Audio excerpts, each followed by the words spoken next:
She walked out of the courthouse with nothing but the clothes on her back and a pen that had just signed away 5 years of her life.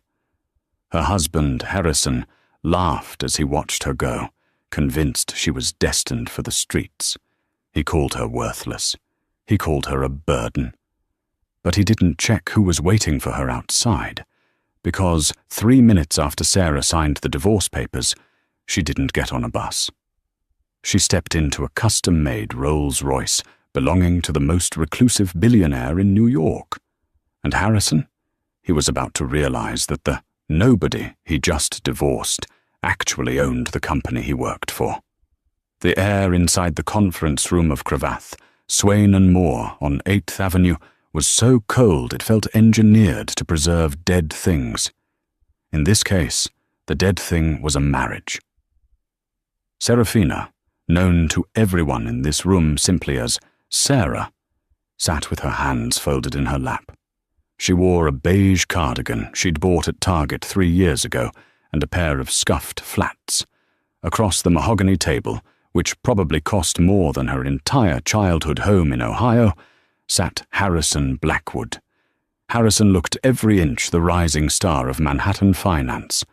His suit was a bespoke Tom Ford, cut sharp to accentuate his broad shoulders.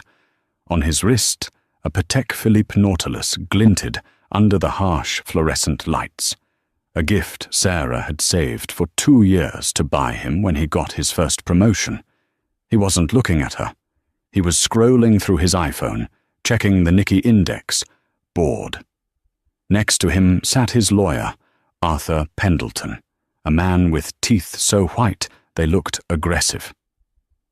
"Sign here, Mrs. Blackwood," Pendleton said, sliding a thick document across the glossy wood. "And here, and initial the bottom of page 42. Sarah reached for the pen. Her hand didn't shake. She had done all her crying 2 weeks ago, when she found the second phone in Harrison's gym bag. When she found the texts from a woman named Tiffany, PR. When she realized that the late nights weren't about the merger with Goldman Sachs, but about merging with a 22-year-old Instagram model in a penthouse at the Soho Grand. "Is there any alimony requested?" Pendleton asked, though he already knew the answer. It was a formality designed to humiliate. Harrison scoffed, finally looking up. His eyes, once the warm brown of autumn leaves, were now hard, like polished stones. "Alimony. Arthur, please. She brought nothing into this marriage. She's taking nothing out. That was the deal. She's a barista, for God's sake. I've been paying for her existence for 5 years. This is a liberation, not a negotiation." Sarah paused, the pen hovering over the paper. The cruelty wasn't new, but the public nature of it, here in front of strangers, stung differently. "I managed the house, Harrison," she said softly. Her voice was raspy. She hadn't spoken much in days. "I organized your dinners. I proofread your pitches for the Sequoia Capital meetings. I nursed your mother when she had that hip surgery." Harrison laughed. It was a dry, barking sound. "You did what a wife is supposed to do. Don't act like you were a partner, Sarah. You were support staff. And frankly, your performance review is overdue." He leaned forward, his cologne, Creed Aventus, wafting across the table, a scent that used to make her heart race, but now made her nauseous. "Just sign the papers, Sarah. Let's not pretend you have anywhere else to be. I'm letting you keep the Prius. Consider it a severance package." The room went silent. The Prius, the 2014 hatchback with the dented bumper. That was her settlement. Arthur Pendleton cleared his throat, looking slightly uncomfortable. Even sharks have a limit to how much blood they like to see in the water. Sarah looked at Harrison, really looked at him. She saw the arrogance, the shallow victory in his eyes. He thought he had won. He thought he was discarding a piece of trash. He had no idea that the woman sitting across from him wasn't just Sarah, the struggling barista he'd met in a coffee shop in Brooklyn 5 years ago. She picked up the pen. It was a heavy Mont Blanc, likely Arthur's. "You're right, Harrison," she said, her voice suddenly steady, losing its rasp. "I don't need alimony. I don't need the apartment. And I certainly don't need the Prius." She signed her name, Sarah Blackwood, the last time she would ever write it. She pushed the papers back. "I'm done." Harrison snatched the papers, checking the signature as if he expected her to try a trick. "Finally. Tiffany is waiting for me at Nobu. We're celebrating." "I bet you are," Sarah said. She stood up. She didn't grab a purse because she didn't bring one. She had nothing on her but her ID and a small silver key in her pocket. "How are you getting home?" Harrison asked, a mock frown on his face as he stood up to button his jacket. "The subway? Or are you going to walk to Queens?" "I'll be fine," Sarah said. She walked to the heavy glass doors. "Sarah," Harrison called out one last time. She stopped, hand on the handle. "Don't come crawling back when the rent is due. I'm blocking your number as soon as I leave this room." She didn't turn around. She simply opened the door and walked out into the busy corridor of the law firm. As the door clicked shut, she heard Harrison and Arthur laughing. She walked to the elevator, pressed the button for the lobby, and took a deep breath. She reached into her pocket and pulled out a phone. It wasn't the cracked iPhone 8 Harrison allowed her to have. It was a Vertu Signature Cobra, a device worth more than the GDP of a small island nation. She dialed a single number. "I'm out," she said into the receiver. "Bring the car." The lobby of the building was a cathedral of glass and steel, bustling with paralegals, stockbrokers, and tourists lost in the grandeur of Midtown Manhattan. Sarah walked through the revolving doors and stepped onto the sidewalk of 8th Avenue. The New York air was crisp, smelling of exhaust and roasted nuts. It was 4:00 p.m. The sun was just starting to dip behind the skyscrapers, casting long, dramatic shadows across the street. Harrison and Arthur exited the building 2 minutes later. Harrison was beaming, high on his own freedom. "That went easier than expected," Harrison said, checking his reflection in the building's glass. "I thought she'd beg. Honestly, it's a little pathetic she didn't even try to fight for the 401k.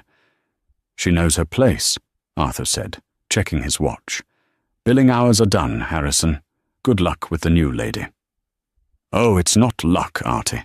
It's strategy. Tiffany is the daughter of the VP at JP Morgan. That's a power move. Sarah was a charity case." Harrison looked around for his Uber Black. He spotted Sarah standing near the curb, looking at the traffic. He couldn't resist one last jab. He walked over to her, standing just close enough to be heard, but far enough to avoid physical contact. "Lost?" he sneered. "Bus stop is 2 blocks down, Sarah. You need exact change." Sarah turned her head. For the first time in years, her posture changed. The slump was gone. Her chin was high. Her eyes, usually soft and yielding, were sharp, piercing, and terrifyingly cold. "I'm not waiting for a bus, Harrison," she said.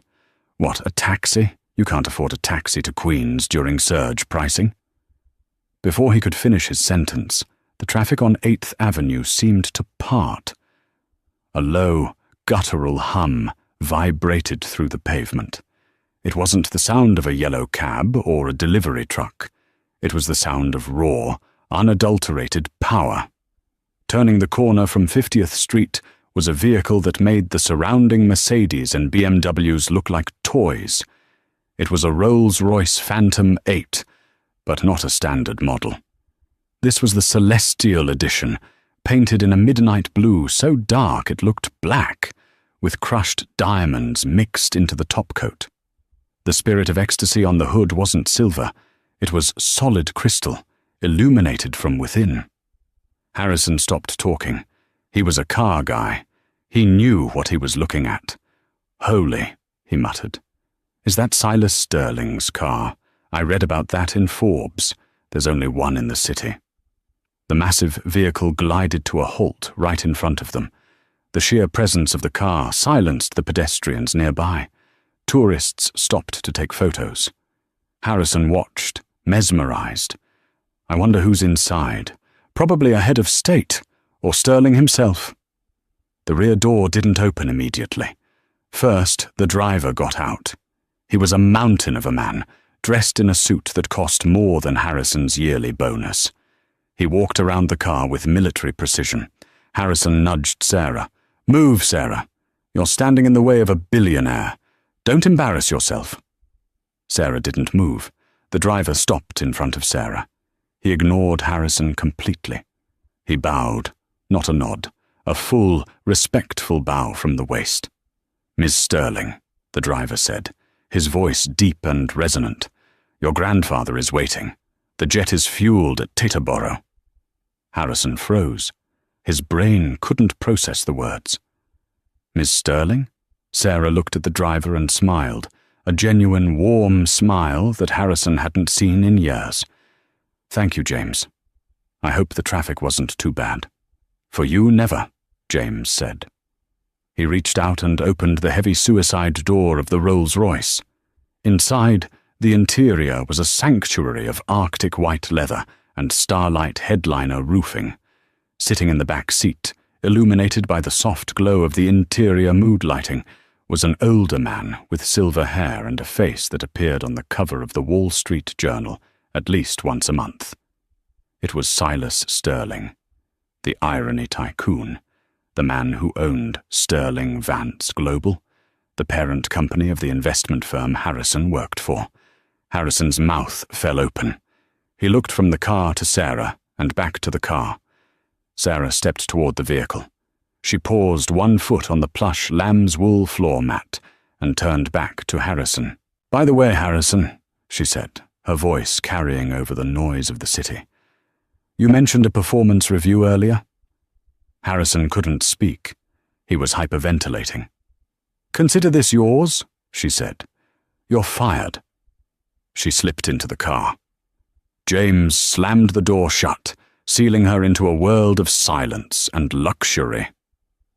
As the Rolls-Royce pulled away, merging seamlessly into the Manhattan traffic, Harrison Blackwood stood alone on the curb. His phone buzzed in his pocket.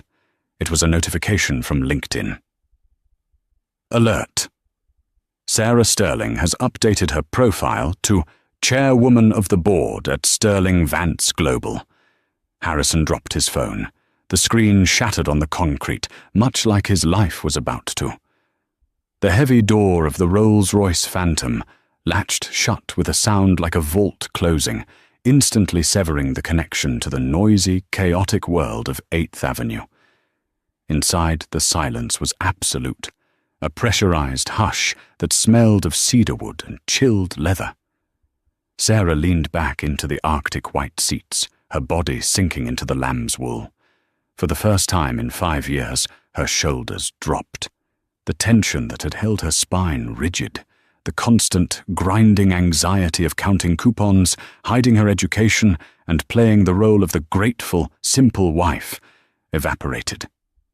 "Champagne?" Silas Sterling asked.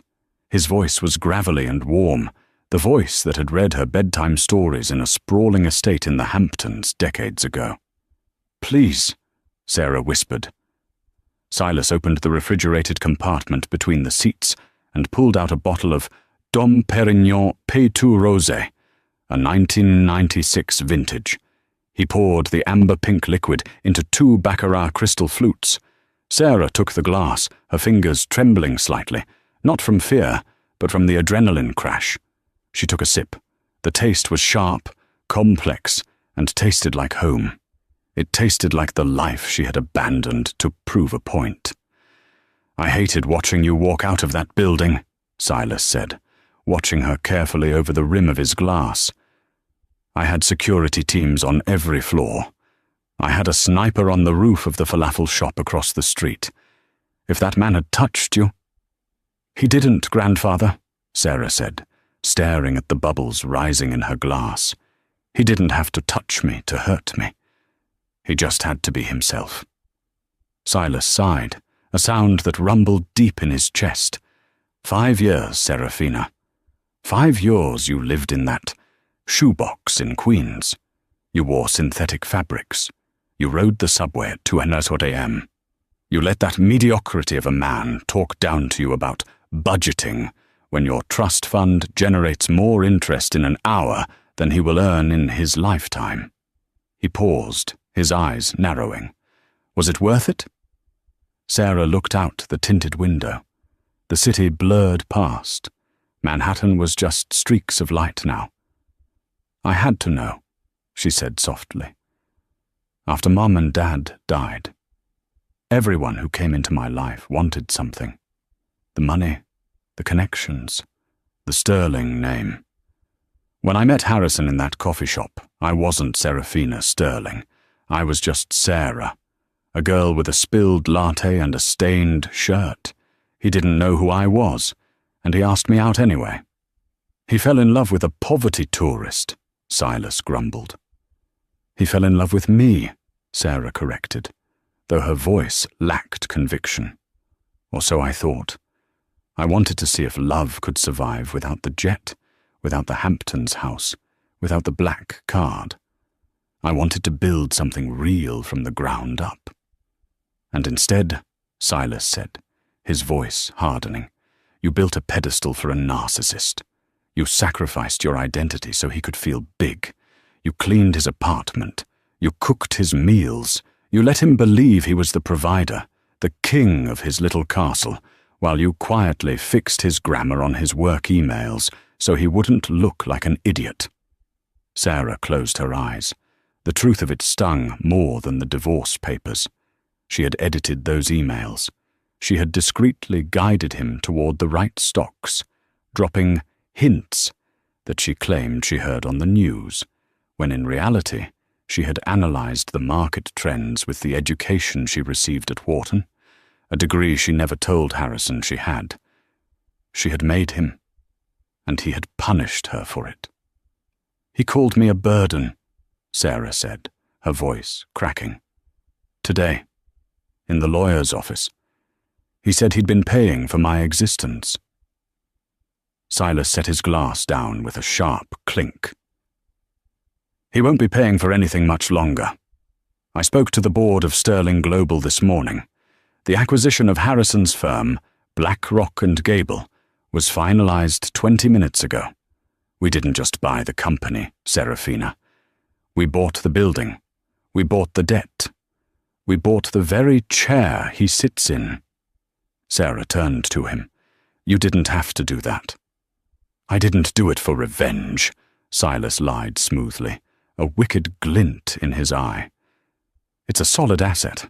The fact that my granddaughter's ex-husband is now an employee of a subsidiary I own is just a happy administrative coincidence.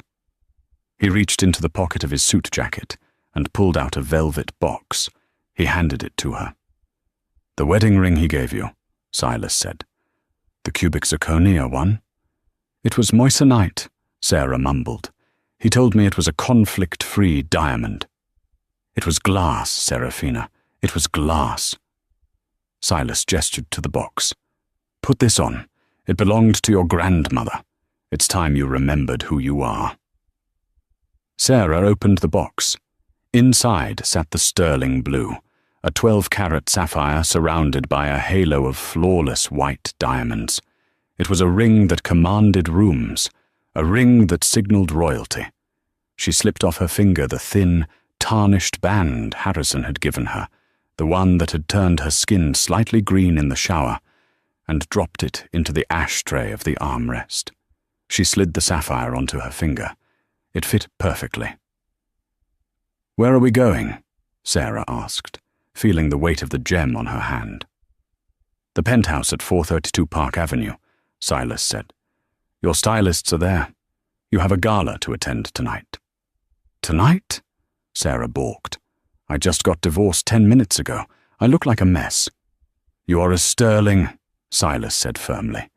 We do not mourn the loss of dead weight. Tonight is the Metropolitan Museum Charity Ball. Everyone will be there. The mayor, the governor, and the partners of Black Rock and Gable. Sarah's eyes widened. Harrison will be there. He was invited, Silas corrected. Whether he still has a seat at the table? Well, that depends on the new chairwoman. Sarah looked at her reflection in the darkened glass. The scared, mousy woman in the beige cardigan was fading. In her place, Seraphina Sterling was beginning to wake up. "James," Sarah said, pressing the intercom button. "Yes, Miss Sterling." "Drive faster."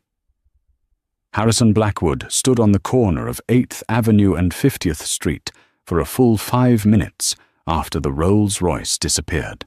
The traffic noise rushed back in, honking taxis, shouting vendors, the rumble of a subway train beneath the grate.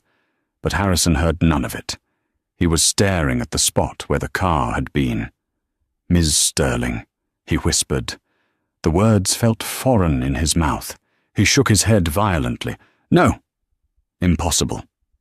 Sarah was a nobody.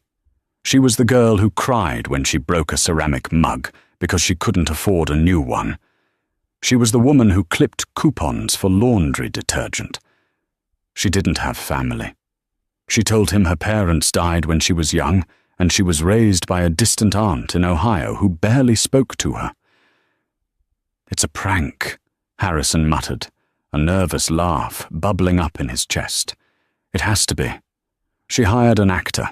She rented the car. It's a desperate move to make me jealous." Yes, that made sense. It was a pathetic, final grasp at dignity. The Silas Sterling in the car was probably some old guy from a casting agency. The driver was probably an Uber Lux driver paid extra to bow. Harrison straightened his tie. He felt better. He had logic on his side. He was a finance guy. He dealt in facts. And the fact was that Sarah couldn't afford a sandwich, let alone a Rolls-Royce. He checked his wrist. 4 to 15 p.m. He was late for Tiffany. He hailed a taxi, ignoring the surge pricing he had mocked Sarah about, and directed the driver to Nobu 57. As he sat in the back of the yellow cab, smelling the faint odor of stale pine air freshener, he pulled out his phone. The screen was cracked, spiderwebbing across his email icon. He swore under his breath. He tried to refresh his work email, wanting to check on the Asian markets, but a message popped up. Error. Server connection failed. Contact administrator. "Damn it, department," he grumbled, probably doing maintenance. The taxi dropped him off at the sleek entrance of Nobu. Harrison walked in like he owned the place. He was a regular here, or at least he tried to be. He nodded at the hostess. "Blackwood party," he said. "Ah, yes. Your guest is already seated, Mr. Blackwood." He walked through the dimly lit, amber-hued dining room. He spotted Tiffany in a booth near the window. She was glowing. Blonde hair perfectly blown out, wearing a red dress that was just a little too tight for a Tuesday afternoon. But Harrison liked the attention it grabbed. "Harry," she squealed, waving a perfectly manicured hand. "I ordered the black cod miso and the wagyu tacos. Oh, and a bottle of sake. The expensive one." Harrison slid into the booth and kissed her cheek. She smelled of vanilla and expensive hairspray. "Order whatever you want, babe. I'm a free man." "Did she cry?" Tiffany asked eagerly, her eyes sparkling with malice. "Did she beg?" Harrison chuckled, unfolding his napkin. "She tried to play it cool, pretended she didn't want the alimony. Then she hopped in some rented limo to try and impress me. It was sad, honestly." "A limo?" Tiffany laughed. "Who does she think she is? Cinderella?" "Exactly. Anyway, enough about the past. Let's talk about the future. I'm thinking we take a trip. St. Bart's, or maybe Aspen." Tiffany's eyes lit up. "Aspen. I need a new ski wardrobe. Montclair just dropped a new collection." Harrison smiled, feeling the familiar rush of being the provider, the man with the power. He reached for his wallet to put his credit card down for the tab in advance, a power move he liked to pull. He pulled out his American Express Platinum. He signaled the waiter. "Keep the tab open," Harrison said, handing over the card. The waiter took it and walked away. Harrison and Tiffany toasted. "To freedom," Harrison said. "To us," Tiffany replied. 10 minutes later, the waiter returned. He wasn't smiling. He held the card between 2 fingers as if it were contaminated. "I'm sorry, Mr. Blackwood," the waiter said, his voice low. "The card was declined." Harrison froze. "Excuse me." "Declined, sir. Code 05. Do not honor." "That's ridiculous," Harrison snapped, his face heating up. "I have a $50,000 limit on that card. Run it again." "We tried 3 times, sir." "Do you have another form of payment?" Tiffany stopped chewing her Wagyu taco. She looked at Harrison, her brow furrowing. "Harry, what's going on?" "It's a bank error," Harrison said quickly, sweat prickling his hairline. He pulled out his Chase Sapphire Reserve. "Use this one." The waiter took it and walked to the terminal near the bar. Harrison watched like a hawk. He saw the waiter swipe. He saw the waiter pause. He saw the waiter shake his head. Harrison's phone buzzed. Not an email this time. A text message. It was from Arthur Pendleton, his lawyer. "Arthur, Harrison, you need to check the news. Right now." Harrison frowned. He ignored the waiter walking back with the second declined card and opened the news app on his cracked phone. The headline at the top of Bloomberg screamed at him in bold white letters. "Breaking. Sterling Global acquires Blackwood and Gable in hostile takeover." Harrison blinked. He read it again. His firm. Acquired. He scrolled down frantically. In a surprise move, Silas Sterling has purchased the boutique financial firm. Sources say the acquisition was driven by the newly appointed chairwoman, Serafina Sterling, formerly known as Sarah Blackwood. Harrison felt the blood drain from his face. The room started to spin. Formerly known as Sarah Blackwood. There was a photo.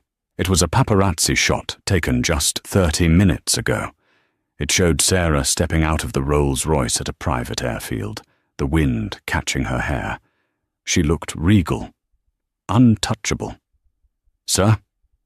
The waiter was back. "Both cards are frozen. The bank says they have been flagged for asset seizure pending investigation."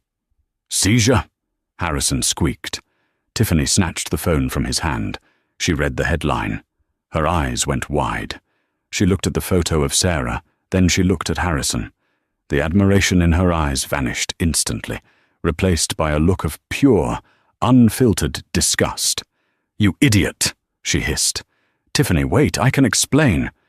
"Explain what?" she snapped, her voice rising, drawing the attention of nearby tables.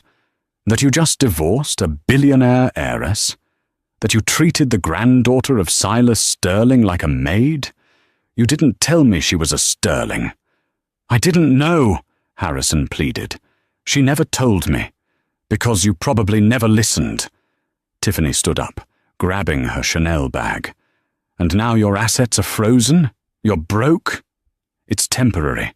I still have my job." Just then, his phone rang. It was the CEO of his firm, Preston Galloway.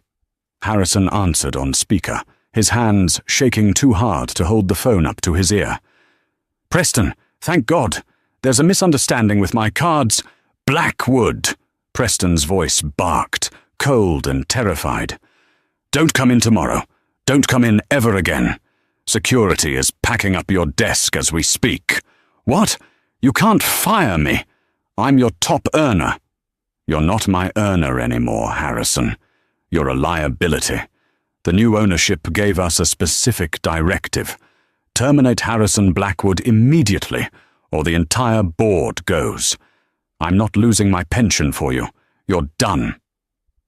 "And Harrison?" "Yes," Harrison whispered. "They're auditing your expense reports from the last 5 years. If you bought so much as a stick of gum on the company dime that wasn't authorized, their lawyers said they will prosecute. Good luck." The line went dead. Harrison sat in the silence of the busy restaurant. He looked up at Tiffany. "Babe," he said weakly, "I can fix this." Tiffany looked down at him. She reached into her purse, pulled out a $50 bill, and threw it on the table. "For the tacos," she said coldly. "I'm not dating an unemployed charity case. Lose my number." She turned on her heel and walked out, her hips swaying, leaving Harrison alone in the booth. The waiter cleared his throat. "Sir, the rest of the bill? It's $400. Harrison Blackwood, the man who had laughed at his wife for needing bus fare an hour ago, put his head in his hands. He didn't have $400 in cash. He didn't have a working credit card. He didn't have a job. And somewhere in the sky above him, Sarah Sterling was sipping champagne at 30,000 feet, flying toward a life he had held in his hands and thrown away. The penthouse at 432 Park Avenue was less an apartment and more a cloud-level fortress of solitude and wealth. At 7 p.m., the city of New York looked like a circuit board of gold and diamonds sprawling below, but all eyes in the room were focused on the woman standing in front of the floor-to-ceiling mirror. Serafina, stared at her reflection. For 5 years, her reflection had been a source of disappointment. She had seen tired eyes, split ends, and the dull resignation of a woman trying to shrink herself to fit into a small man's life. That woman was gone. Standing behind her was Law Roach, the legendary image architect who had flown in from Paris on the Sterling private jet just for this evening. He adjusted the hem of her gown with the precision of a surgeon. "Honey," Law said, stepping back and admiring his work, "you aren't just attending this ball, you are arriving as a weapon." The dress was a custom Alexander McQueen archival piece, reimagined for this moment. It was a deep, midnight velvet that swallowed the light, structured with a corset of hammered platinum that looked like armor. The neckline plunged daringly, showcasing the sterling sapphire necklace, a piece of jewelry worth more than the entire block Harrison lived on. The train was 6 feet long, heavy and regal, demanding space. "Makeup is done, Ms. Sterling," the lead artist from Pat McGrath Labs whispered, stepping away. Serafina looked closer. The mousy brown hair was gone, replaced by a rich, glossy chestnut mane, styled in Hollywood waves that cascaded over one shoulder. Her lips were painted a deep crimson, a shade called Vendetta. Her skin glowed with the kind of luminosity that only comes from expensive facials and the sudden absence of emotional vampires. "Grandfather is waiting," James said from the doorway. Even James, the stoic bodyguard, looked stunned. Serafina took a deep breath. She picked up her clutch, a Judith Lieber crystal minaudière in the shape of a panther. "Let's go." The ride to the Metropolitan Museum of Art was a blur of police escorts. The Sterling name commanded traffic laws to bend. When the Rolls-Royce pulled up to the foot of the iconic steps on Fifth Avenue, the scene was chaos. The paparazzi were a wall of flashing strobes. The red carpet was a river of crimson velvet. "Ready?" Silas asked, patting her hand. "I was born ready," Serafina said. "I just forgot for a while."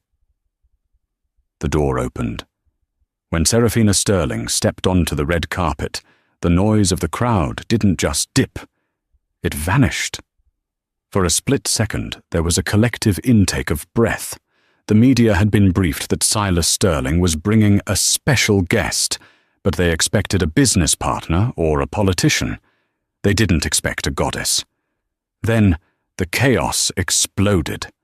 "Ms. Sterling, to the left. Who are you wearing? Serafina, over here." She walked the stairs with a slow, predatory grace. She didn't smile. Smiling was for people who wanted to be liked. She wore an expression of cool, detached amusement. At the top of the stairs, a reporter from Vanity Fair thrust a microphone toward her. "Ms. Sterling, the world is shocked. We haven't seen you in public since you were a teenager. Where have you been hiding?" Serafina paused. She looked directly into the camera lens, knowing that somewhere in a dingy bar or a lonely apartment, Harrison Blackwood was watching. "I was doing undercover research," she said, her voice smooth as velvet. "I wanted to see how the world treats you when you have nothing. It was an illuminating experiment. But the study is over." She turned and glided into the great hall. Inside, the atmosphere was thick with the scent of Casablanca lilies and old money. The Temple of Denda was illuminated in blue and gold. The guest list was the 1% of the 1%. As she walked through the room, the sea of tuxedos and couture gowns parted. She saw the faces of men Harrison had idolized, CEOs of Goldman Sachs, tech moguls from Silicon Valley, oil barons. Preston Galloway, Harrison's former boss and the CEO of BlackRock and Gable, was standing near the bar, looking pale. When he saw Serafina, he practically tripped over his own feet to get to her. "Miss Sterling," Preston gasped, sweating in his tuxedo. "An honor. A true honor. I just wanted to assure you personally that the unpleasantness with Mr. Blackwood has been handled. He has been removed from the premises of our firm." Serafina looked at him. She didn't offer her hand. She simply swirled the Bollinger champagne in her glass. "Mr. Galloway," she said coolly, "I wasn't aware you were speaking to me. My grandfather handles the help. I'm here to enjoy the art." Preston turned beet red. The surrounding socialites, sensing blood in the water, smirked. Serafina walked past him, leaving him trembling in her wake. She was no longer the wife who apologized for taking up space. She was the gravity in the room, and she was just getting started. Harrison Blackwood was not having a good night. He was currently sitting on a park bench on the edge of Central Park, facing Fifth Avenue. He was 3 shots of cheap whiskey deep, consumed from a plastic flask he'd bought at a liquor store on 9th Avenue because his credit cards were still frozen. His phone was blowing up, but not with job offers. It was texts from friends, sending him links to TMZ, Page 6, and the New York Times. The mystery heiress, how Harrison Blackwood lost $1 billion lottery ticket. The idiot of Wall Street, man divorces, secret sterling heiress, hours before she inherits empire. He read the comments. This guy fumbled the bag of the century. Imagine treating a queen like a peasant. L for Harrison. I used to work with him. He was arrogant. Karma is a Rolls Royce. He threw the phone into the grass. He looked up at the museum. The spotlights swept the sky. He could hear the faint music. She was in there. Sarah, his Sarah. The alcohol and the narcissism formed a toxic cocktail in his brain. He convinced himself that this was all a misunderstanding. She didn't hate him. She was hurt. She was acting out. If he could just talk to her, just look her in the eye, and use that charm that won her over in the coffee shop 5 years ago, he could fix this. He could explain that Tiffany was a mistake. He could get the access back. He stood up, swaying slightly. He wasn't dressed for a gala. He was wearing the same suit from the divorce hearing, now wrinkled and smelling faintly of the city streets. "I just need 5 minutes," he muttered. He walked toward the museum. Security was tight, obviously. Police barricades, private security firms, checkpoints. But Harrison knew the museum. He had attended corporate events here before as a +1 to senior partners. He knew about the loading dock entrance on the south side, where the catering trucks idled. He slipped through the shadows of the park, bypassing the screaming fans at the front. He found the loading dock. A catering crew from Olivier Chang was unloading crates of lobster. Harrison took off his jacket and tie, rolling up his sleeves to look like he was working. He grabbed a crate of napkins from a stack. "Hey, move it!" a supervisor yelled. "Just bringing these in," Harrison shouted back, keeping his head down. He walked right past the checkpoint, his heart hammering against his ribs. He made it into the kitchen, ditched the crate, and slipped into a service corridor. He put his jacket back on, smoothed his hair with spit, and pushed through the double doors. He emerged into the great hall. The transition was jarring. 1 second he was in a concrete hallway smelling of garbage. The next, he was in a temple of gold, surrounded by the most powerful people on earth. He felt small. He felt dirty. But he scanned the room desperately. And then he saw her. She was standing by the reflecting pool of the Temple of Dendor. She was laughing at something the Duke of Westminster was saying. She looked radiant. She looked expensive. Harrison felt a surge of possessiveness. "That's my wife." He started walking toward her. People turned to stare. He stood out like a sore thumb, disheveled, frantic, emanating an aura of desperation. "Sarah!" he called out. The chatter in the immediate vicinity died down. The Duke stopped talking. Serafina turned slowly. When her eyes landed on him, there was no fear, no love, just a profound, icy boredom. "Harrison," she said. Her voice wasn't loud, but it carried. "I didn't realize the catering staff was allowed to mingle." Harrison flinched, but he kept coming. "Sarah, please, we need to talk. Alone." James, the driver who was standing in the shadows, stepped forward, his hand moving to his earpiece. Serafina held up a hand to stop him. She wanted to handle this. "We have nothing to talk about, Harrison. The ink is dry." "It was a mistake," Harrison blurted out, stepping into the circle of light. "The divorce, Tiffany, all of it. I was stressed. I was scared of the commitment. But seeing you tonight, I realize I made a wrong turn. Sarah, babe, you know me. We had 5 years. You can't just throw that away for some billionaire fantasy." A ripple of laughter went through the crowd. Someone whispered, "Does he know?" Serafina took a step toward him. The height difference, aided by her Christian Louboutin heels, made her tower over him. "A fantasy?" she asked. "Harrison, this isn't a fantasy. This is my reality. The fantasy was the life I lived with you. The fantasy was pretending that your mediocrity was potential. The fantasy was pretending that your gaslighting was love." "I loved you," Harrison shouted, tears pricking his eyes. Tears of frustration, not sorrow. "I took care of you when you had nothing." "You didn't take care of me," she said, her voice dropping to a lethal whisper that silenced the room. "You controlled me. You liked me poor because it made you feel rich. You liked me small because it made you feel big. And the moment I signed those papers, I didn't just lose a husband. I lost a tumor." Harrison's face crumbled. He looked around. He saw the sneers of his former peers. He saw Tiffany standing in the corner. She had somehow gotten in, pretending she didn't know him.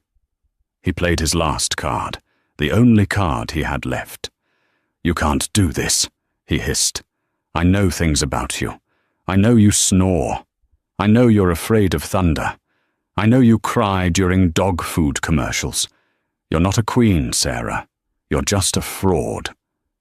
Serafina smiled. It was a terrifying smile.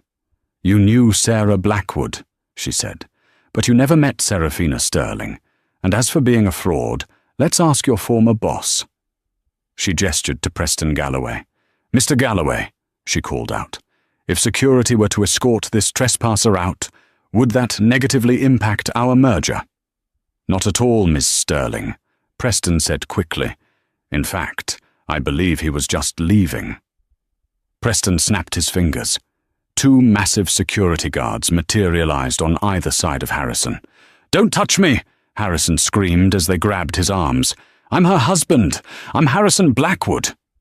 "You're nobody," Serafina said, turning her back on him to face the temple. "James, bring me another glass of champagne. This one has been contaminated." As Harrison was dragged, kicking and screaming across the marble floor of the Met, creating a scene that would be immortalized on YouTube forever, Serafina didn't look back once. She looked up at the ancient Egyptian sandstone, sipping her vintage Bollinger. "Now," she said to the Duke, who was looking at her with terrified admiration. "Where were we? You were telling me about your estate in absolute awe." 3 months had passed since the night of the Metropolitan Gala, a night that had been scrubbed from the official press releases of the museum, but burned eternally into the digital memory of the Internet as the coronation. For Harrison Blackwood, time had ceased to move in a linear fashion. It moved in a loop of regret, humiliation, and silence. He was currently residing in Unit 4B of a crumbling brick complex in Weehawken, New Jersey. It wasn't the charming, up-and-coming part of Jersey, with the skyline views and the artisanal coffee shops. It was the part that smelled of diesel fumes and wet concrete, where the only view from his window was the rusted skeleton of a billboard advertising a personal injury lawyer. Harrison sat on a lumpy futon that he had purchased second-hand from a college student. The apartment was a far cry from the sleek, glass-walled condo in Manhattan he had shared with Sarah. That apartment, along with the curated art collection, the Italian espresso machine he loved, and the illusion of his success, was gone. His fall had been absolute. The assets he had bragged about during the divorce hearing had remained frozen just long enough for the IRS to take a sudden, aggressive interest in his tax filings from 2019 to 2023. It turned out that expensing family vacations as client acquisition retreats was heavily frowned upon. Between the back taxes, the penalties, and the retainer for a defense attorney who clearly despised him, Harrison's savings were obliterated. He picked up his phone, a prepaid Android model with a cracked screen that seemed to mock his former life. He opened LinkedIn, a habit that was now purely masochistic. Application, status, rejected. Application status, position filled. Application status, no longer accepting candidates. He had applied to 42 jobs in the last week alone, everything from senior analyst positions down to entry-level junior associate roles. He had even applied to a bank teller position in desperation. The result was always the same. His name, once a rising star on Wall Street, was now radioactive. No reputable finance firm wanted to be associated with the man who had publicly humiliated the chairwoman of their parent company, Sterling Vance Global. He was a liability, a walking PR disaster. A notification popped up on his screen. He swiped it open, his thumb hovering over the glass. Sterling Vance Global announces record quarterly profits. Harrison felt a familiar tightening in his chest, a mix of jealousy and nausea. He tapped the article. Under the leadership of the newly appointed chairwoman, Serafina Sterling, the conglomerate has exceeded market expectations by 18%. In a press conference held this morning, Ms. Sterling announced the launch of the Second Chance Initiative, a global grant program designed to provide financial independence and legal aid to women exiting abusive or controlling marriages. Harrison stared at the photo accompanying the article. It was Sarah. But it wasn't the Sarah he knew. The Sarah he knew wore her hair in a messy bun and flinched when he raised his voice. This woman was standing at a podium, flanked by the mayor of New York and the CEO of a major tech giant. She wore a sharp white suit that looked like it was cut from marble. Her eyes were clear, direct, and terrifyingly confident. She was talking about him. Not by name, of course. She was too smart for that. But the entire Second Chance Initiative was a monument to his failure as a husband. Every dollar she donated was a reminder of the control he used to exert over her. "She's mocking me," Harrison whispered to the empty room, his voice raspy. "She's doing this just to mock me." He threw the phone across the room. It hit the peeling drywall with a dull thud and landed on a stack of unopened envelopes. Final notices for his internet bill, his electric bill, his life. He walked to the kitchenette, opening the fridge. It contained a jar of mustard, a half-empty carton of milk that smelled sour, and a 6-pack of cheap beer. He grabbed a beer, cracking it open. He thought about the Prius, the dented 2014 Toyota he had graciously allowed her to keep. He remembered the smirk on his face when he told her it was her severance package. He remembered the feeling of power he had in that moment, the certainty that he was the sun, and she was just a minor planet lucky enough to orbit him. He took a long swig of the beer. It tasted metallic. He realized now, in the silence of his ruin, that she hadn't been orbiting him. She had been the gravity holding his chaotic life together. She had smoothed his edges, softened his arrogance, and managed his world so he could focus on himself. Without her, he was just debris drifting in the cold, dark vacuum of his own ego.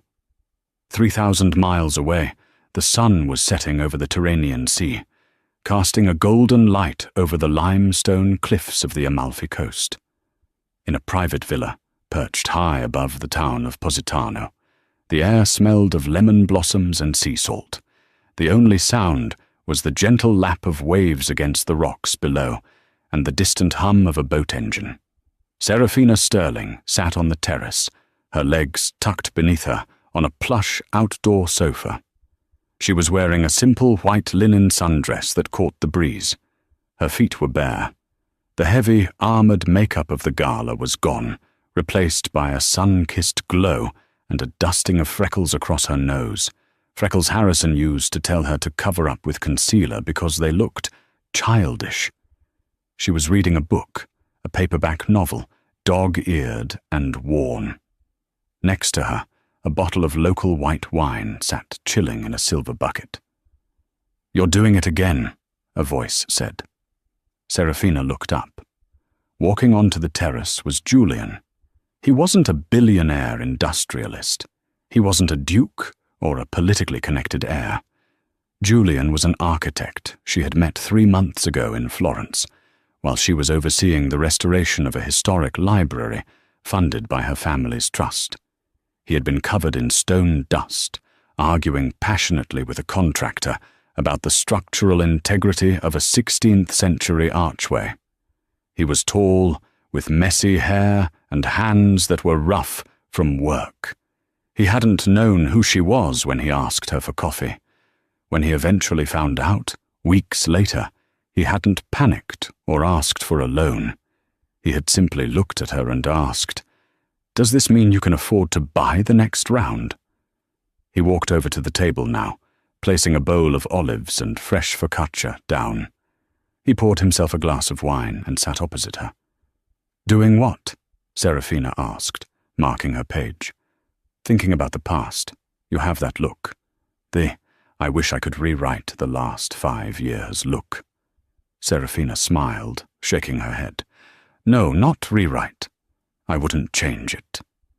Julian raised an eyebrow. "You wouldn't change the 5 years you spent with the man who tried to destroy you?"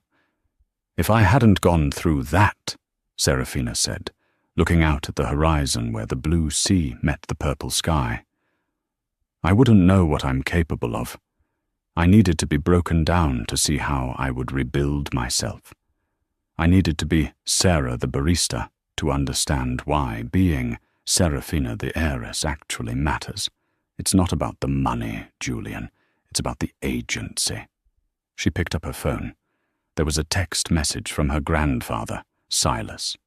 "Silas, the board meeting just concluded. The vote was unanimous. They want you to take full control as CEO effective January 1st. I'm finally retiring to the vineyard. The empire is yours, my dear. Don't break it." Serafina stared at the screen. CEO of Sterling Vance Global. It was a position that carried enough power to shift economies. It was a terrifying responsibility. 6 months ago, she had been afraid to ask Harrison for grocery money. Now, she was being asked to lead a multinational conglomerate. She typed a reply. "Serafina, I'm ready. Enjoy the wine, grandfather." She set the phone face down on the table. It was just a device, a tool. It didn't control her anymore. "Is everything okay?" Julian asked, sensing the shift in her mood. "Better than okay," she said. "I just got a promotion." "Does that mean we have to move back to New York?" Julian asked, tearing a piece of focaccia. "Eventually," Serafina said. "But not yet. I think I have a few more sunsets to catch here." She looked at Julian, really looked at him. He didn't care about the board vote. He didn't care about the stock price. He cared that she was happy. He cared that she was eating enough. He listened when she spoke. "You know," Serafina said softly, "when I left the courthouse that day, I thought my life was ending. I thought I was walking into a void. And instead I walked into myself." She stood up and walked to the edge of the terrace, leaning against the warm stone railing. Below, a small fishing boat was cutting through the water, leaving a white wake that quickly disappeared into the vastness of the sea. She thought of Harrison one last time, not with anger and not with sadness. She thought of him with a distant, cool pity. He was a man who had held a diamond in his hand and mistaken it for glass. He was a man who had tried to make himself tall by cutting off the heads of others. He was the past, a lesson learned in the dark. She turned her back to the ocean and looked at Julian, raising her glass. The crystal caught the last rays of the dying sun, fracturing the light into 1,000 tiny rainbows. "To new beginnings," Julian said, raising his glass to meet hers. The chime of the crystal rang out, clear, sharp, and final. "To freedom," Serafina replied. She took a sip, the wine crisp and cold on her tongue. The nightmare was over. The sun had set on Sarah Blackwood, and under the Italian stars, Serafina Sterling was finally fully awake. And so, Harrison Blackwood learned the most expensive lesson of his life, paying for his arrogance with everything he owned. He learned that when you treat a person like they are nothing, you better be absolutely sure you know who they really are. Serafina didn't just walk away with $1 billion and a business empire. She walked away with something far more valuable, her dignity and the realization of her own strength. This story isn't just about revenge. It's a reminder that your value doesn't decrease based on someone else's inability to see your worth. What would you have done if you were in Sarah's shoes? Would you have taken him back when he begged at the gala? Or would you have dragged him out by security, just like she did? Let me know your thoughts in the comments below. I read every single one, and I'd love to hear your take. If you enjoyed this story of justice, karma, and transformation, please hit that like button. It really supports the channel and helps us create more stories like this. And don't forget to subscribe and ring the notification bell so you never miss a drama. We post new stories every week. Thanks for watching. And remember, the best revenge isn't being mean. It's massive, undeniable success.